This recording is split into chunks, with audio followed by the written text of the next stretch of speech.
Is my screen visible? Yeah, yours. Okay, my mute, I guess. Is my screen visible to all of you? Yeah, yeah. Yeah, Harsh is visible for me. Yes, Yeah, yeah. Okay, sure. So I guess I can start right now. Yeah, yeah. Just introduce yourself first, then you are supposed to. Yeah, sure. I have added a slide for that. Okay. So good evening, everyone. Thanks for joining us for this session on Say Hello to Open Source, where we will be basically discussing a lot about open source programs and how you, as a beginner, can get started with it, and the manner in which you can totally rock by participating in various open source programs, and finally, how you can maintain your GitHub profile. So I would like to extend my heartfelt gratitude to the team at DSS in Madrasatul Islam University for inviting me for this guest session, and I am elated to be delivering this session right now. So let's start off with our introduction. Since open source is now one alternative to internships, where you can get some real world experience by contributing to softwares that are like used in real time, it is increasingly important for us to understand on how we can contribute to open source. So in this session, like we will be discussing what is open source, what are some of the popular open source programs you can participate and contribute to, and finally, how you can make a difference as an open source contributor. If you have got any doubts or questions, just put them in the chat channel, and I ensure that like I will be going through all of them at a specific time and help you clear up your doubts. And with this determination, let's get started up. So let me start off with a general introduction to myself. My name is Harsh and I am an MLH fellow for the fall 2020 batch. I am currently working as a software engineer intern at QXF2 and a technical content reviewer intern at Geeks for Geeks. So over the past few months, I have been a participant as well as a project administrator for various open source programs, namely Student Code-In, P Club Summer of Code, Hacking Codes, and semester-long projects. So besides these, I'm a third year student at Satyabhama Institute of Science and Technology, which is in Chennai. And I love to work with web development, data modeling, and algorithms. So you can catch me up on LinkedIn at the rate Harsh Casper or even on GitHub. So with this, like, let's get started up. So let's check out the agenda for the session today. In today's session, we will be basically learning the basics of open source and how you can get started with open source organizations. You will also get a head start on what open source is and why is it such a good opportunity for you as a student developer.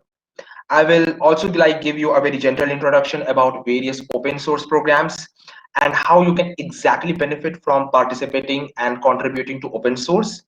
And lastly, we are going to talk a bit about how you can maintain your GitHub profile and leverage your GitHub as your technical profile page. So if you're having any doubts, just put it on the chat section and either me or one of the other participants, like they can help you out in the whole process. So with this determination, let's get started up. So what is open source? So in very simple words, open source software is a software that anyone can inspect, change, and share with others. So if you're using any sort of a web application or a mobile application, then you are just making use of the client interface. It is very rare that you will exactly know on what code has been implemented in that application. So code is the part of any software or program that the most users don't have to see. And it basically shows how the program functions, and it is just like a recipe. So when someone is making their code open source, they are like letting anyone take a look at it and make appropriate changes. Now, there is a significant difference between open source software and the closed source software. Like if I take the example of Microsoft Word or Adobe Photoshop, then they are good examples of software that are closed source.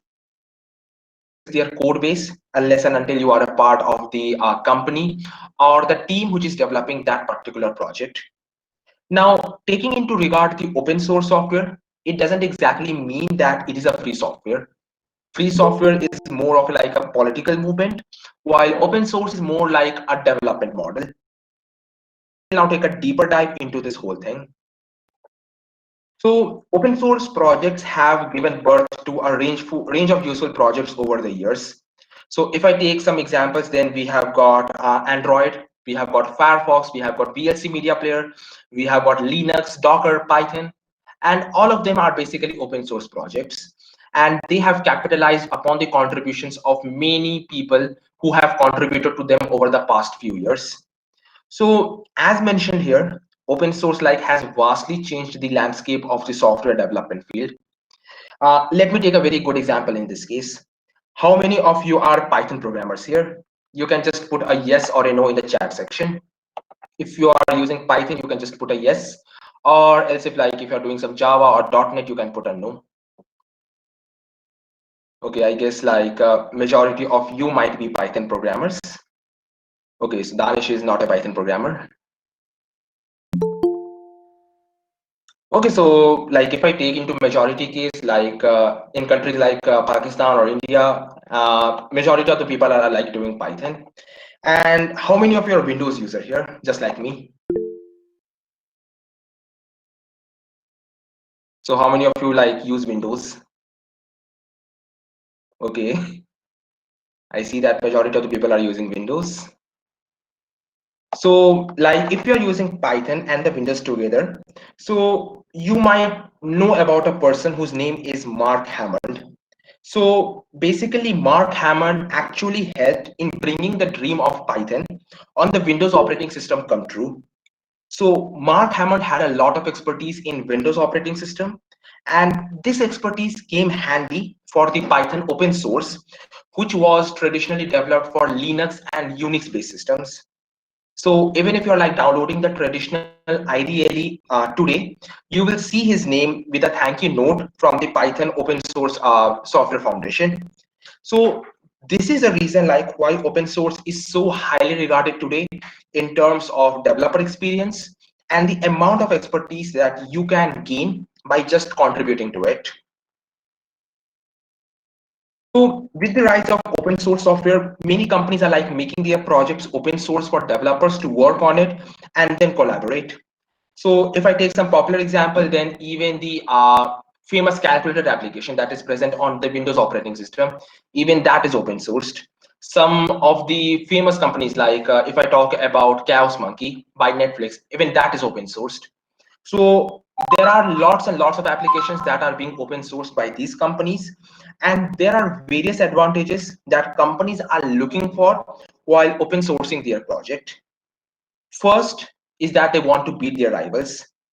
If I take a very popular example, we have got Google very surely allowing companies to like expedite their products in quite an aggressive manner. So coming on to the next slide on what open source has for the long run, I guess everyone has a good idea of things going behind the scene now. So there are many advantages of contributing to open source now, but the few that I would like to highlight are with respect to how it would help you to enhance your own career. First, like it will enhance your coding and the development skills. You can learn a lot from professionals who are working in open source for a very long time. You can even look for some remote developer jobs by just simply contributing to some open source projects, and you can get some good links and connections out of it. So there is another part of this and it will be like quite fruitful to you, that you can even be like paid by companies for contributing to open source. So I get that majority of you consider that open source is more of a volunteer work, but with open source programs coming in that I will discuss much later, even you can like get paid or you can get some sort of a stipend or perks from that particular company. So the basic philosophy behind open source is all about contributing and learning as part of the process. So being part of the open source program will train you in a way that the other people are not. Like you will be excellent at organizing some code. You can like report those issues. You can even be compared to someone like who is not quite of an open source junkie. So open source at the end will be benefiting your career in a much better trajectory. if you're a coder who likes to get some challenges, or you want to just make your resume better, or you simply want to give back to the community, then open source is the perfect place for you to get started with. Now that you have understood on why you need to do open source, let's cover an important question on how you can do open source. So if you have got any questions, you can just put that in the chat channel so that I can just clear that out, or else we can just move forward.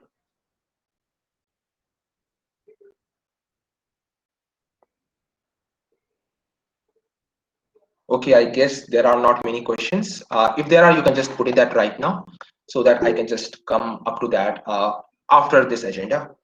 So in this section, like we will like get to know some important fundamentals you need to follow while picking up a project. Like you just simply want to contribute to a project, but how are you exactly going to pick that? So we will get to know in this agenda, and how you can collaborate with the other developers on the same thing. So now that we have come this far, you would be guessing that if you want to be like contribute to open source, you need to be some sort of a now that is not the case. You can even be a non-coder, a non-developer, and still become an open source contributor.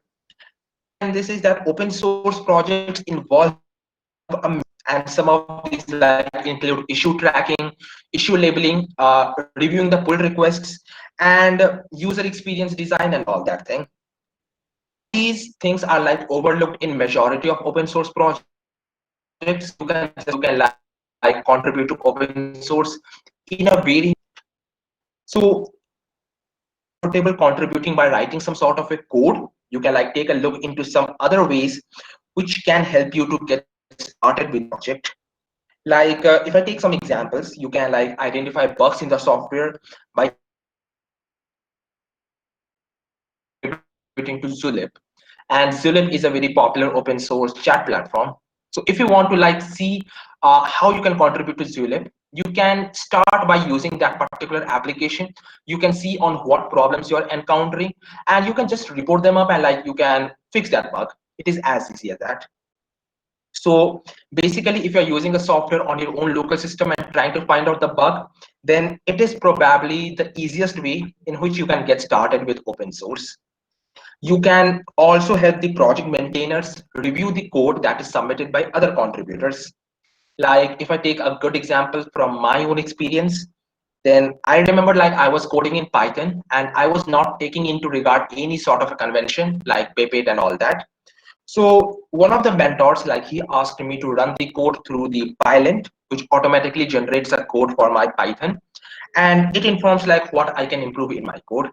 So this is another way in which you can help other contributors and the project maintainers as well by reviewing that code and by like telling the people like in what ways they can improve that particular piece of code. So as a code reviewer, you can take a look through the product, you can give feedback or some sort of the points of improvement through which like you can improve the whole product. So lastly, you can even test the code by creating some sort of a test cases or helping the other developers fix their own code which has been failing the test cases. So many of the projects on open source lack proper test cases, which provides good coverage. So you can contribute even on those terms. But how are you going to pick a project? Because there are literally millions of projects out there online. So how are you going to nitpick a particular project?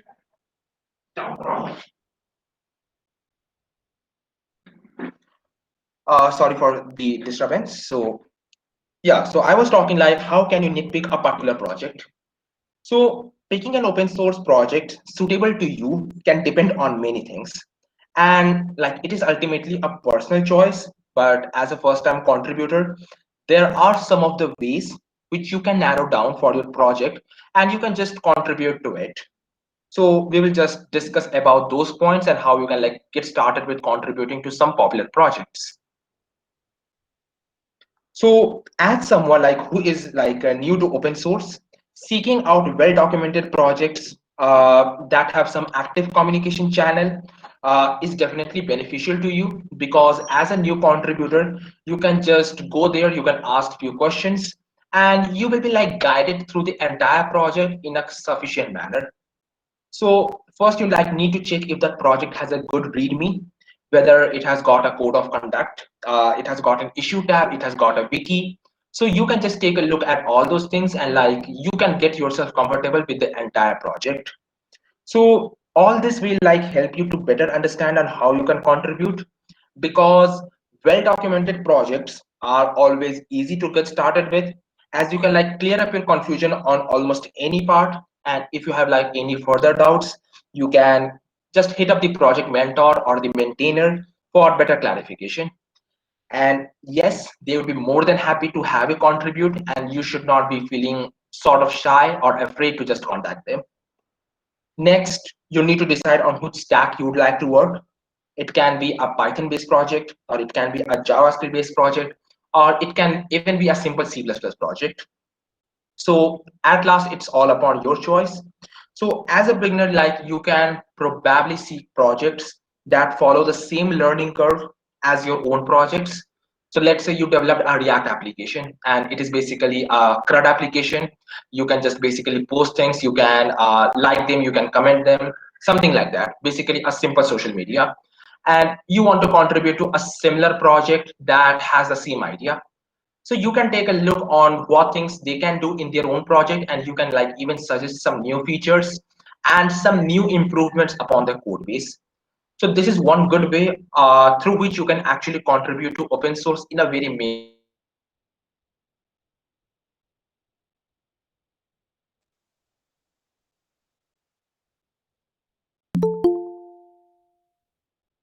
Core values, like perhaps you enjoy playing games and you want to contribute to an open source game, or you just found a library that was really useful to you and you want to contribute to it just like as a token of gratitude. So picking a project that you really care about is going to be a lot beneficial, because you have to like understand some of the underlying engineering principles upon which the project has been built. So it will be challenging, but at the end, it will be rewarding as per your experience. And lastly, contact the project admin or the maintainer mentor through the like communication channel. So it can be either on Slack or on Discord or on Gitter. So you can just join them publicly and you can like contribute in a very meaningful way by talking with the people like who are actually in the charge. So they are the best people who can help you out, right from installing the project on your system to writing your first line for the project code base. But now the most important question that might be rising in your minds is how are you going to exactly collaborate on projects? Like how are you exactly going to contribute in terms of code?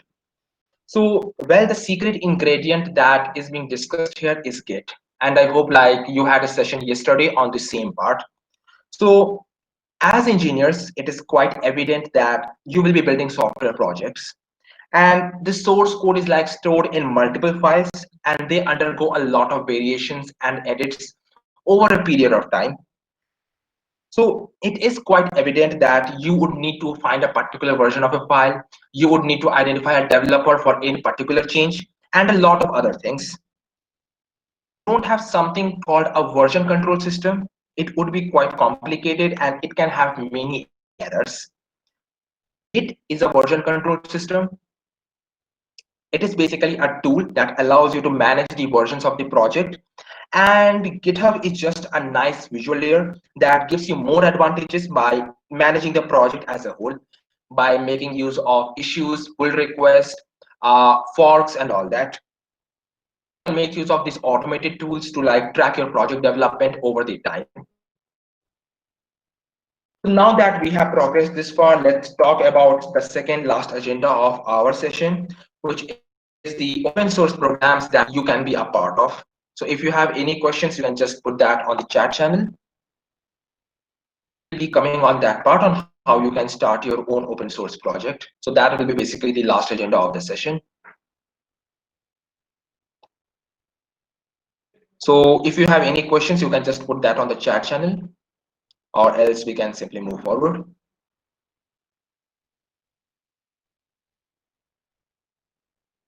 Okay, I guess we are fine. So just like I said before, like open source is constantly growing, but it's quite evident that many developers are like completely unaware about this. So to make them aware and help them get started with open source in a guided manner, we have got many open source programs that help students get thoughts, and they can like start contributing to these projects in a way that they find fit. Mostly, the majority of these open source programs are brought forward by organizations or companies that are looking for some fresh perspective on projects hosted by them or some other organization. So in the majority of these open source programs, you will have got multiple projects, and they can be either maintained by some individuals or by some organization, and they have a, like a fixed state of project management that they are following.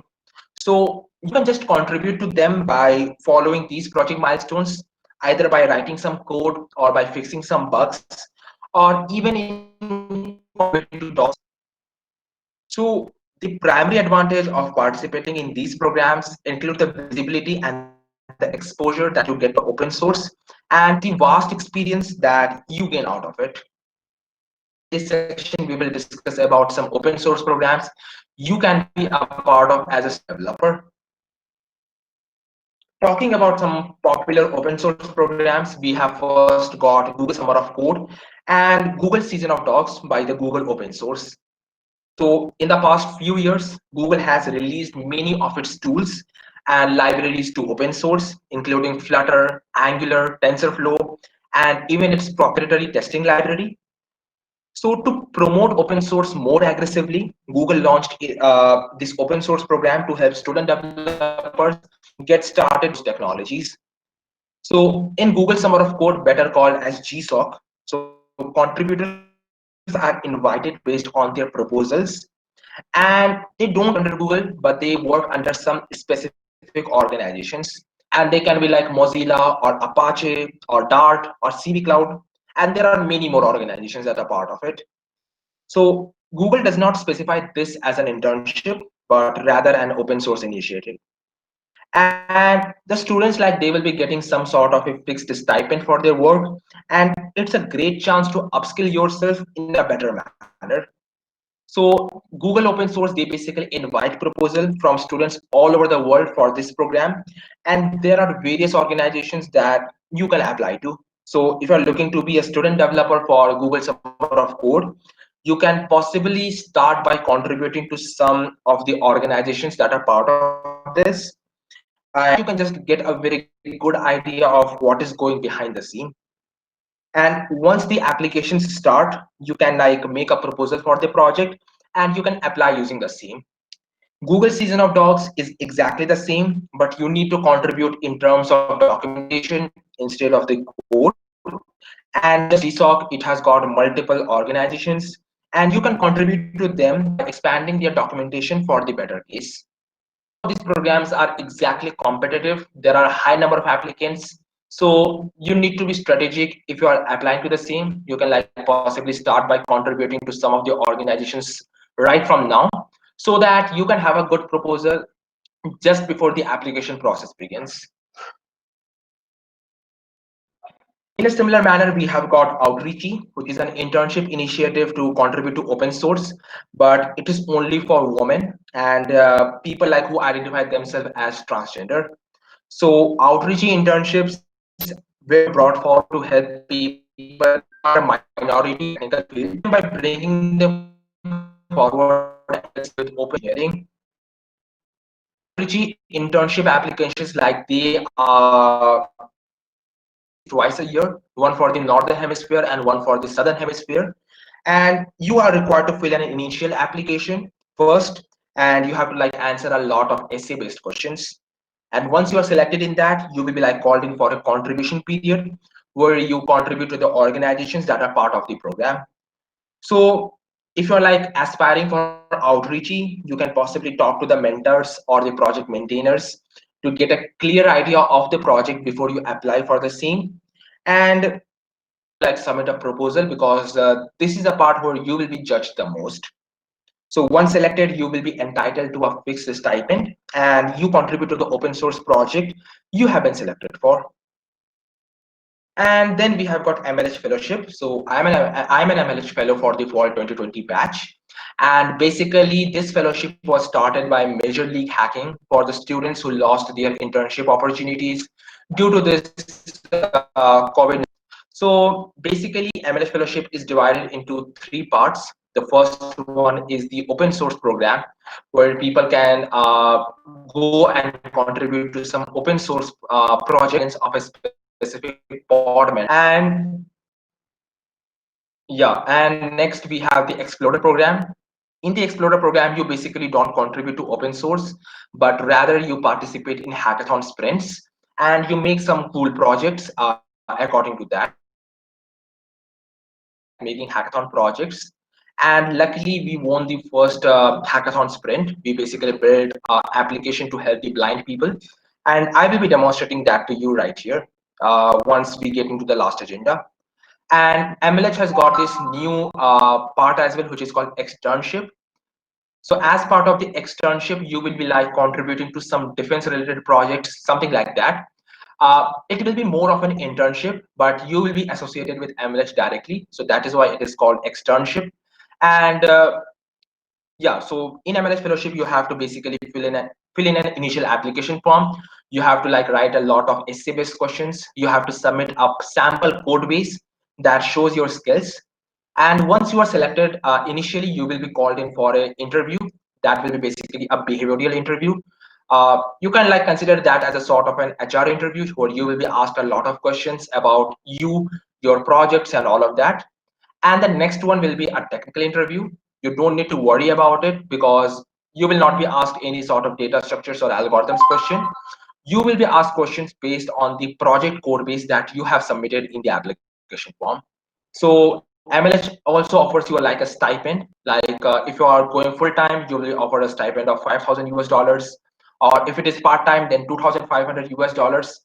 And it has got a lot of enriching experience because I'm seeing it right now. So if you're like aspiring to be an open source contributor in a guided manner, then possibly you can apply for this.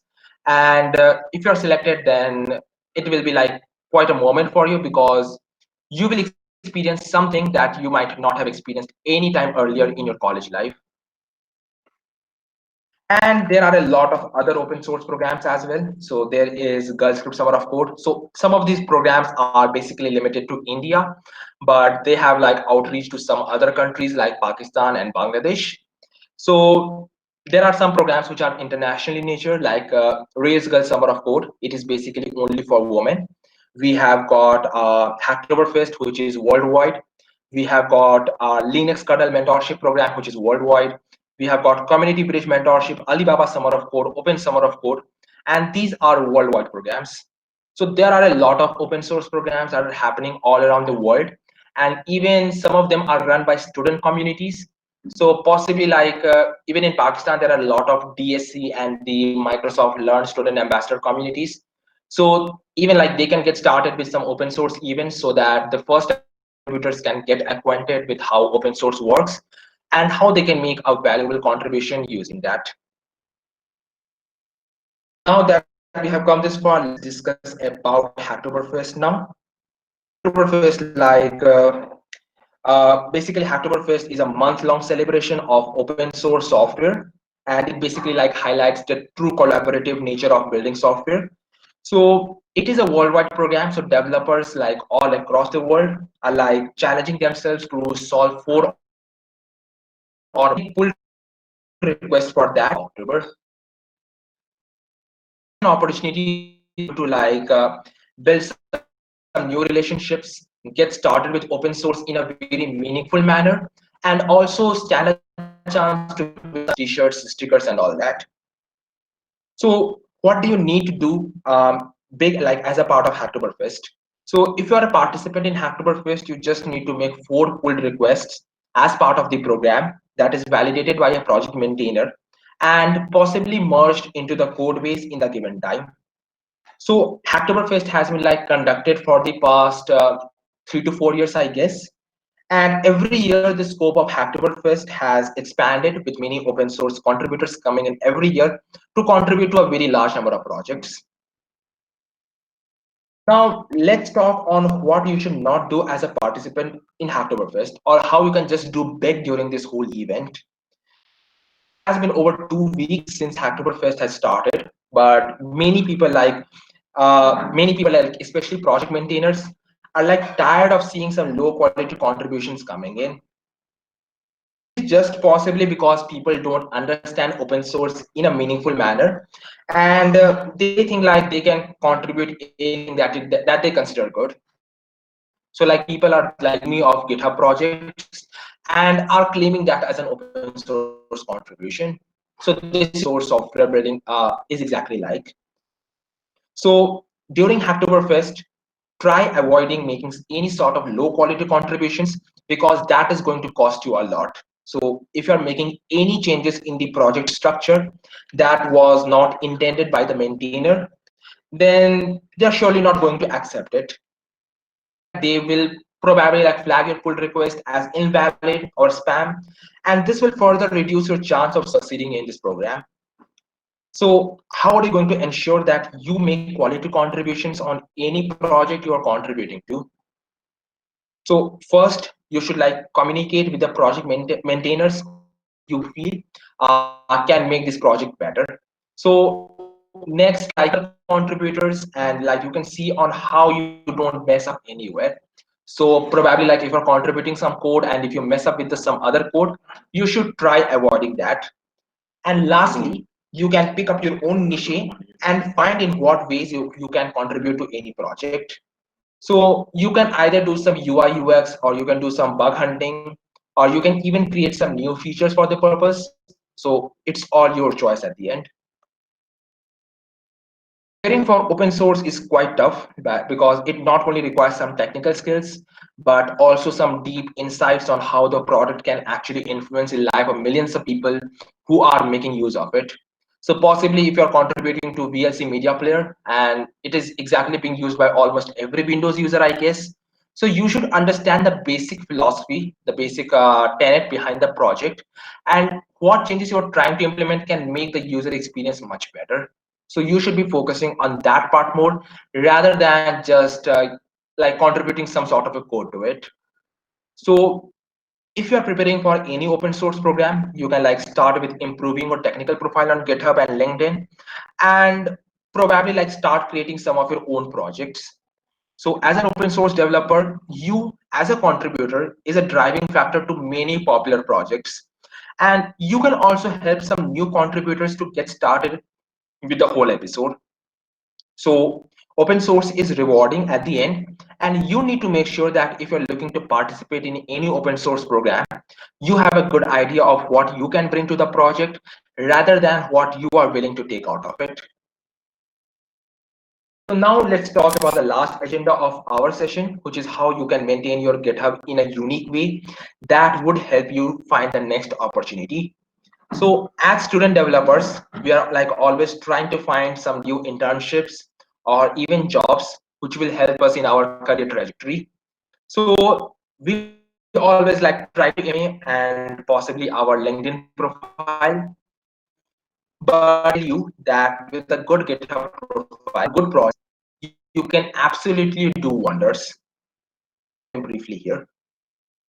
So first, let's talk about why GitHub matters. So well, the most obvious reason being that GitHub is one place for you to communicate how proficient you are technically. So let's say you are a good JavaScript developer or you are a good .NET developer.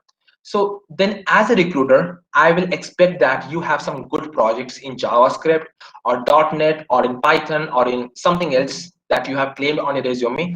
That should be on your GitHub. So as you see, like by GitHub, you can effectively communicate on what things you are good at rather than just keeping their name on your resume. Secondly, you can find a lot of opportunities on GitHub.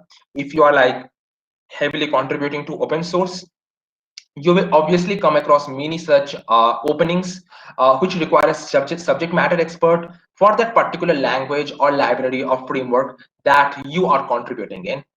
And this is where your skills with that particular code base can actually come handy. And lastly, you can be like a driving factor to an open source community. So I have co-founded a community named Tesseract Coding, and like we have a couple of open source projects there, through which we have helped the beginners get started with open source in a very meaningful manner. So if you're bringing great open source projects, make sure to ask first-time contributors to contribute to it, because through this, there will be a two-way relationship, because you can learn from others and they can learn from you. So this is like a two-way relationship where both of you can exactly be benefited. So what should be the mind map of adding projects on GitHub? So basically, you should have a proper README. You should have a proper documentation with Wiki to help the contributors get a good idea of the whole project. So let me just take an example rather than talking over the slide right now. Okay, so basically this is a project that we developed as part of MLH Fellowship, and this won the first prize at the MLH Fellowship. And basically this project is a Flutter application that allows the visually impaired people to navigate using AI models. It is neither a very complex project nor it is a very easy project, but let's talk about the aspects of it. You should be having a good README for the project, because if I'm any sort of project, that I am expecting it to have is something like that can exactly help some new contributors get started with. So if I'm like seeing from a different perspective, like someone who is like finding some new commits, then I can see this README at the first. So I can see like what is the introduction of this project, that we are using, the instruction information, like how I can exactly set it on my own local system, how our project is more accessible, policy, the license, and the list of tracking. But this is how a good README should actually look like, because it is giving any user all the idea that he needs as part of this whole process.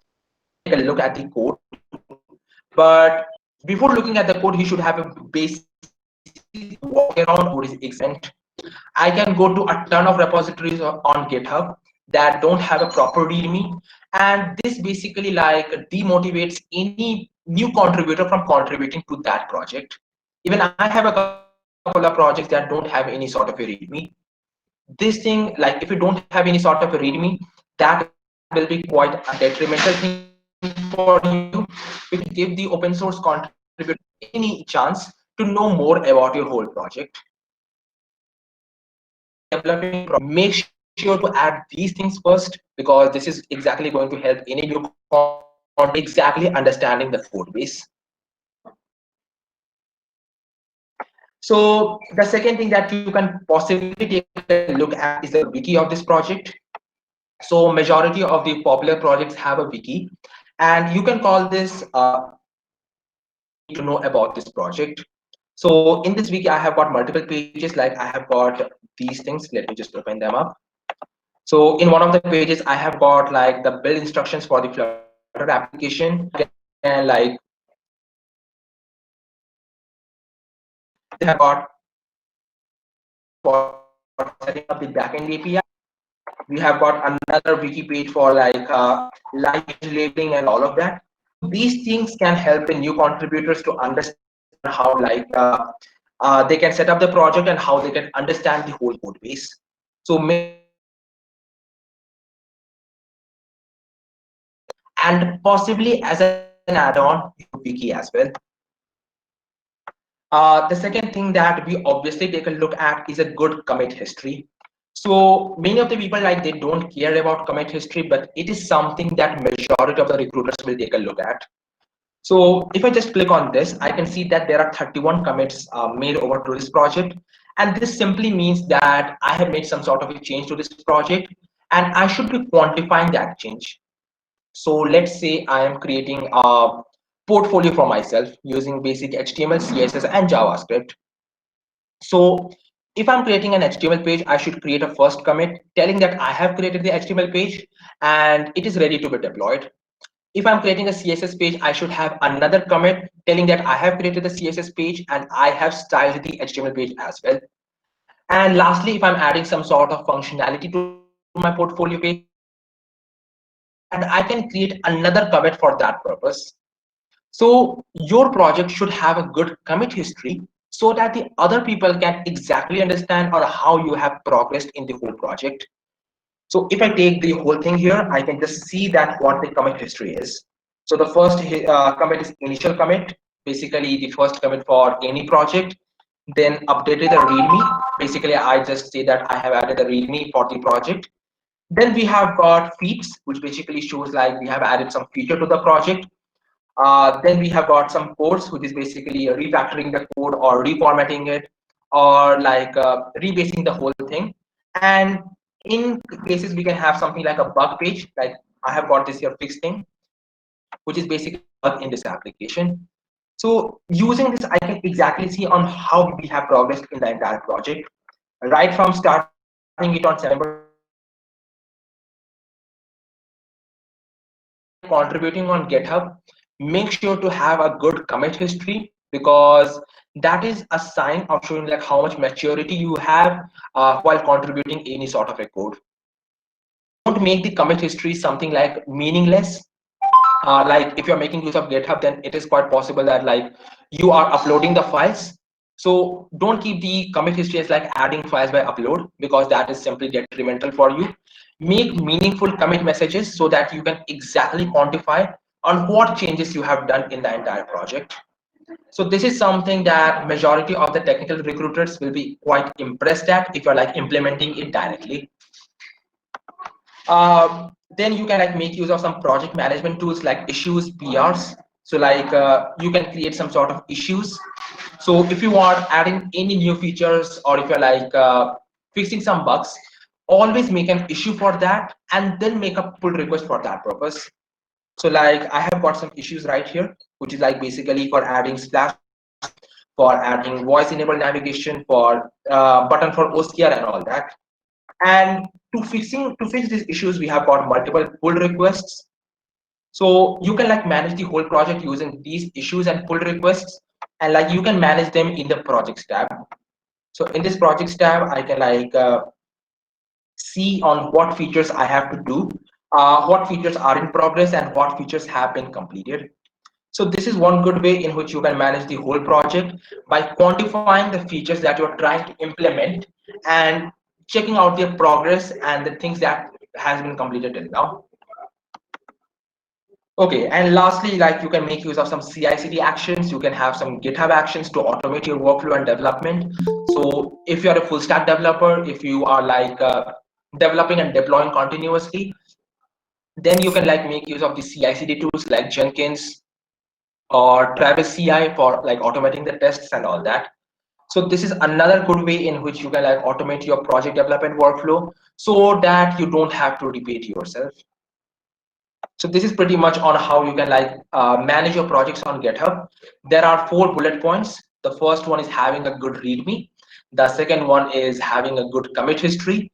The third one is to actively make use of issues and pull requests for managing the whole project. And lastly, it is like the last point is completely optional, but it is certainly advised for you to make use of some CI/CD tools and GitHub actions to automate the workflow. So this is how exactly you can have a very good project on GitHub to showcase in any technical interview. And GitHub has recently launched this profile README for the advantage. So possibly like if I just take a look at my own profile README, it is a bit pathetic, but yes, it is something there. So basically in this profile README, you can showcase what you have got. So basically, you can inform to other developers on what they are currently working on, what you are currently learning, where do you write your articles and all that stuff. So in this profile README, I have just mentioned that I have some projects in which I would like to collaborate, or in which I would like to get some help, or the blogging portal in which I write all my blogs, or what are the new things that I'm learning for now. So you can just create a profile README by going over to your profile. So you can just go over here. You can click on new repository. and you can keep the repository name just as your username. If I just do that, then I basically get a message that Harsh Casper, like it is a special repository that I can make use of to add a README to my own GitHub profile. So it is not a README for any sort of GitHub project, but it is for my own GitHub profile. Since I already have the repository, then it is like saying that it already exists on this account, so I cannot possibly make this repository for now.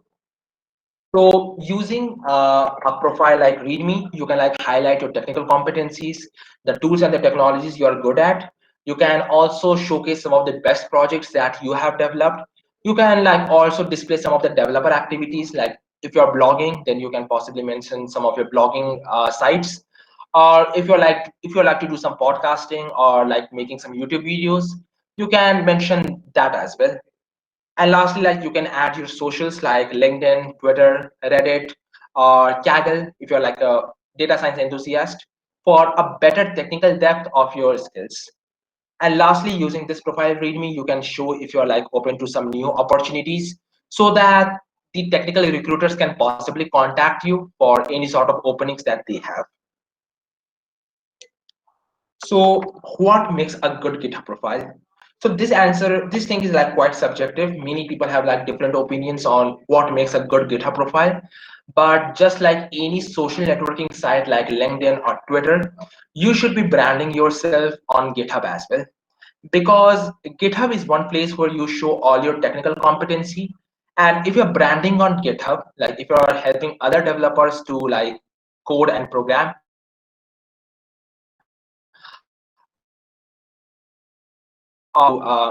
like brand yourself there so that you exactly get the connections that you're looking for. So the basic that everyone wants to like in a GitHub profile is the variety of projects they have. You need to do the same project in multiple languages. Like if you have a simple calculator and you can React also in Angular, also in Android as well, you don't need to do that, but you need to have a good mix of projects that show your technical competency. That you might have listed some 3 to 4 libraries or tools and technologies and all that. You can make some projects using that and you can showcase them on your own GitHub profile. You need to show the functionality of your project. If you are a full stack developer, then possibly I would like to take a look at the deployed version of your code, possibly on Heroku or on Netlify or on some cloud service. Or if you're a mobile app developer, then I would like to take a look at your application on the Google Play Store see on how functional your project is, and it will simply not matter to me if the project is incomplete. I want to see a complete work before you can make your mark. You need to understand the code. So it is quite possible that if you're starting up with any new library or tool and technology, then you are going to follow a lot of tutorials and you're going to make a lot of mock projects. Let's say like if you're learning JavaScript, you will make a to-do clone. So always have a purpose of the code and always try to iterate on what you are learning. Possibly a to-do note, then you can like create diary. So this is one good way in which you can expand the purpose of your application readability part. Code use of many tools and things. You can probably add some comments to your code so that it becomes easy and understanding for any other developer who is taking a look at your code. About this code documentation. So basically, you can create a README for your project. You can create a wiki for your project, or else you can like simply create a PDF file using about that project there, and you can simply upload that on your repository. So that will serve as a very good point for any developer to get started with your project. If you're making use of some CI/CD to services, then you can possibly highlight them because it is one on how technically competent you are and how exactly you can use it. So with this, I would like to wind up the session. So thank you for listening me up to this end. So if you have any questions, you can like leave them in the comment section. questions or doubts or worries, just put that on that so, and I will be more than happy to help them out. Okay, so just to clear her, if anyone have a question regarding this, so ask her. Okay, I guess so. No one have question. Yeah. So, am I audible?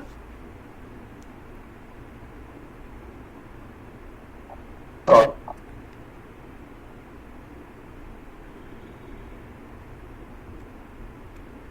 Yeah. So, Sorry, you're audible. yeah. Okay. So, Yeah, you're audible. yeah. Okay. So, thanks, Harsh.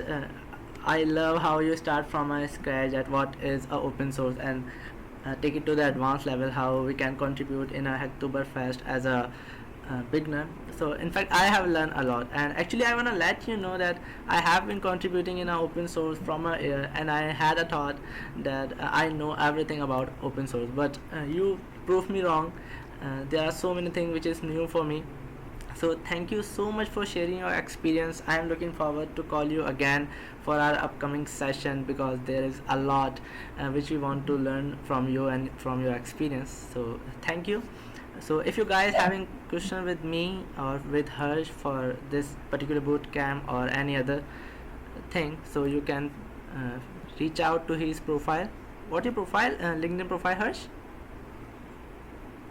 I will share that on the chat channel. Okay, just put it on a chat. Yeah. So thank you guys for joining us today. Okay, yeah, it's great. Okay, cool. So thank you guys for joining us today. Stay tuned for the upcoming session, and for that, Allah Hafiz. Take care of yourself. Bye bye.